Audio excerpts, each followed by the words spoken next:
This is Optimal Finance Daily, episode 324, 6 Tips to Earn Hundreds of Dollars per Hour by Rita Gates with PTMoney.com.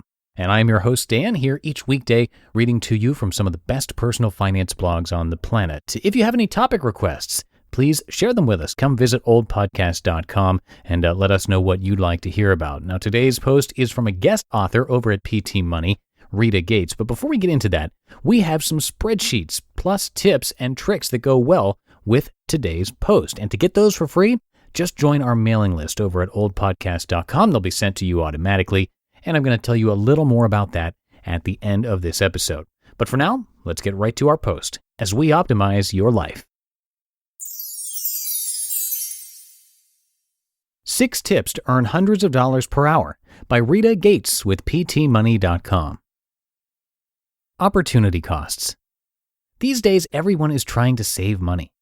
As a business major in college, I learned about opportunity costs, the cost of pursuing one choice over another.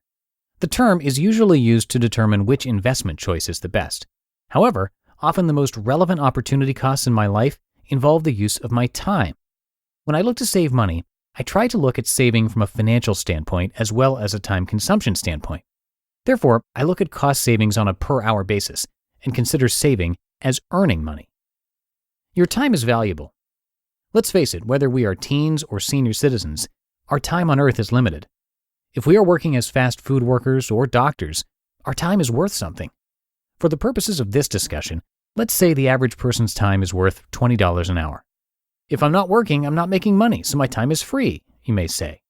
Not so, because if you had the opportunity to work more hours for the same pay, most probably wouldn't work the extra hours.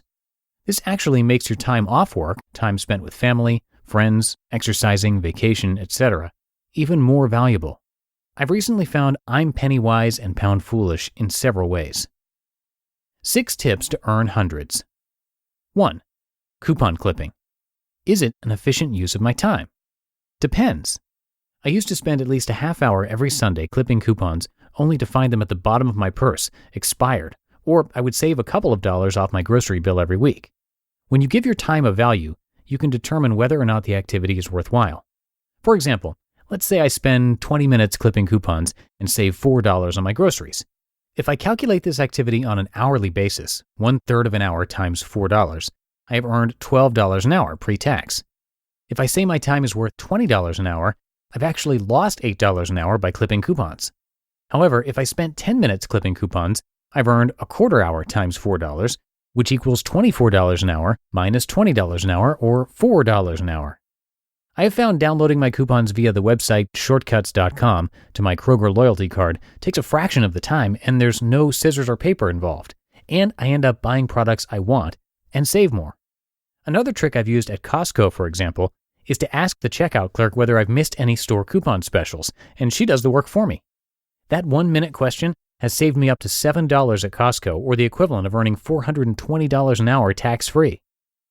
2. Gift certificates. For Christmas last year, my husband gave gift certificates to his colleagues from the local steakhouse. To get the best deal, I called the steakhouse, asked to speak to the manager, and told him I was interested in purchasing 10 gift certificates if he would cut me a deal and give me the 11th one free. No problem, he said. That question took me all of 30 seconds to ask, and I received a free $100 gift certificate from the deal, or the equivalent of earning $1,200 an hour if you use my above formula. If you find yourself visiting a restaurant frequently, try to negotiate a deal on gift certificates. Who says you can't use them? And buy in bulk. Alternatively, sites like certificateswap.com offer great deals on dining out and other items. 3. Hiring professional help when needed. Another factor to consider when saving money is calculating the risk involved. We hired a moving company to move our furniture and personal items to our house, but thought we'd save money by doing about half of it ourselves. My husband hit his head while transporting a box from the car to the house, ending up with a detached retina that required 2 surgeries and 3 weeks unpaid off work. 3 years and tens of thousands of dollars later, we still have unpacked boxes. While hindsight is 20/20, we realize the risk involved in doing certain activities and have learned to hire professionals when necessary. Need to hire online help? I recommend you check out the services of Odesk. 4.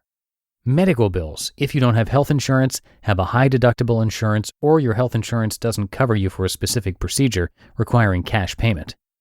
Call several clinics and, as always, speak to the manager prior to the procedure and ask for their cheapest cash pay price. It's often very negotiable. I've saved hundreds of dollars by letting my fingers do the walking and negotiating a cash price on medical procedures not covered by my insurance.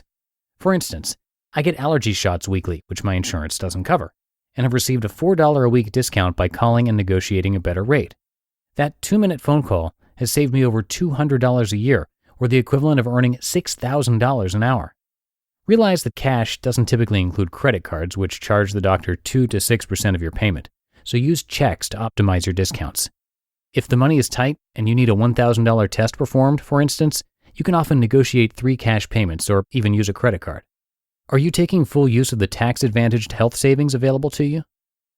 5. Consolidate errands so that you only drive when necessary. Now that gas is so expensive, I take careful notes of how much it costs to drive.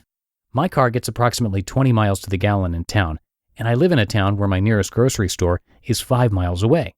That's 10 miles round trip, or a cost of about $2 every time I want to go to the grocery store. Not only does consolidating trips save money, but it saves time as well. Alternatively, a website, dividetheride.com, helps find others in your area looking to carpool to activities.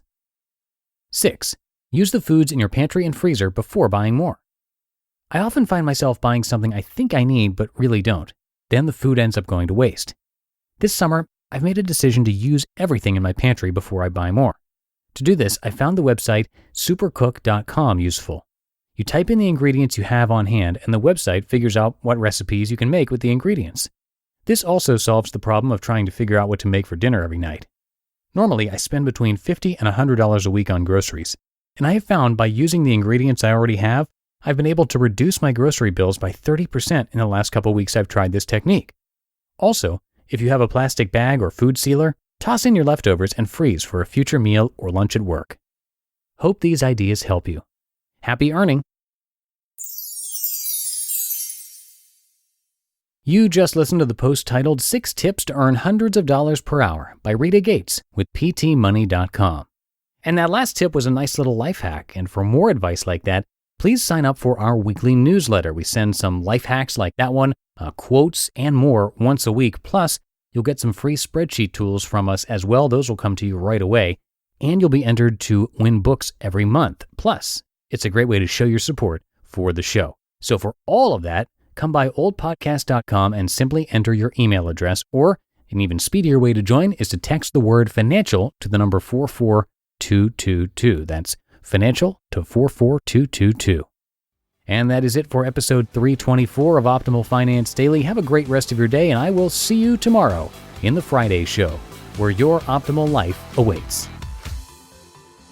Hello, Life Optimizer. This is Justin Malik, creator and producer of this podcast, but also Optimal Living Daily, the show where I read to you from even more blogs covering finance, productivity, minimalism, personal development, and more from incredible bloggers like Derek Sivers, Zen Habits, Mark and Angel, The Minimalists, and all the ones you hear on this show too. So if you enjoyed today's episode and like taking amazing blogs on the go, come on over to Optimal Living Daily and subscribe to that one too. And together, we'll start optimizing your life. You've been listening to Optimal Finance Daily. Be sure to hit the subscribe button to stay up to date on each new episode, and head to oldpodcast.com. That's OLDpodcast.com for a free gift, as well as more actionable tips and resources to help you maximize your potential. Thanks for joining us, and remember, your optimal life awaits.